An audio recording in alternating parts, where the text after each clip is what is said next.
Donc ici, vous avez les palettes outils.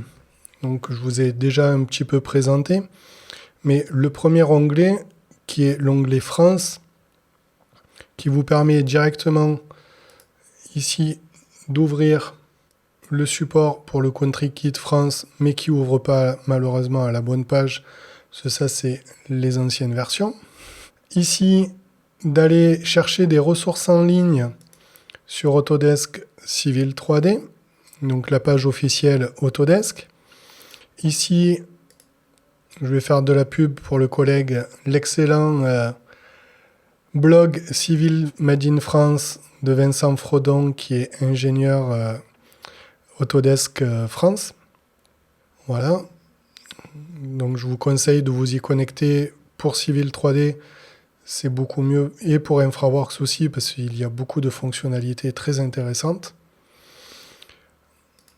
Vous avez aussi le blog géospatial qui est présenté et maintenu par Gwenaël Bachelot de chez Autodesk France aussi. Et un forum de discussion sur Civil 3D et InfraWorks, qui est un contenu français aussi, qui vous permet, donc via une connexion depuis votre compte Autodesk classique, vous allez pouvoir échanger et avoir du support sur Civil 3D. Donc voilà pour cet onglet. Ensuite, ici, vous allez retrouver des liens vers le site du ministère, le CEREMA, mais surtout, ici, des profils types que l'on utilisera, et on verra comment les assembler.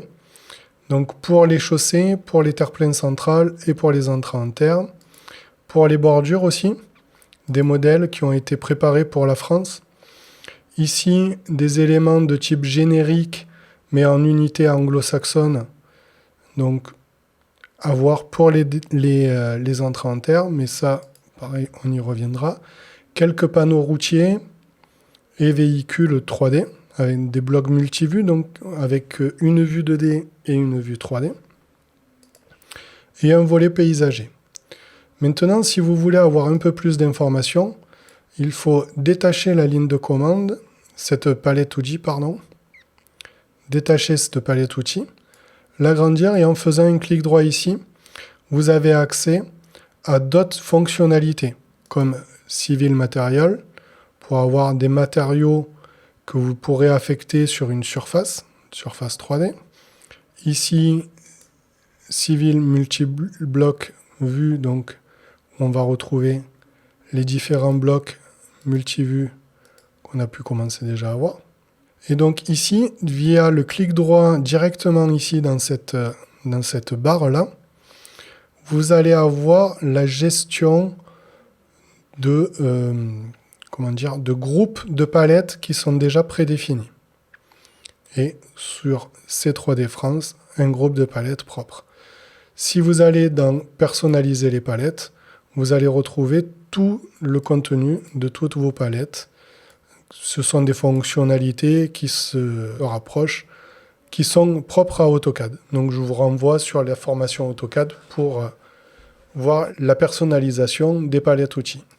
Il y a donc la possibilité soit d'attacher cette palette, soit de la détacher via un cliquer-glisser tout simplement, en la prenant et en la déplaçant.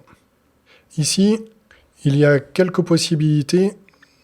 Ici, quelques fonctionnalités dans cette barre d'outils, barre de commande transparente, qui vous permet, pendant que vous êtes dans une commande, d'activer des commandes supplémentaires qui sont en quelque sorte des sous-options de la commande, qui pourraient être des sous-options d'une commande. Par exemple, lorsqu'on est sur le profil en long et que l'on veut créer la ligne de profil en long, eh bien, on peut activer une sous-option abscisse curviligne de la ligne de profil en long à partir du plan ou abscisse curviligne à altitude de la ligne de profil en long, etc. Donc, des fonctionnalités qui peuvent être intéressantes pour avoir des options supplémentaires.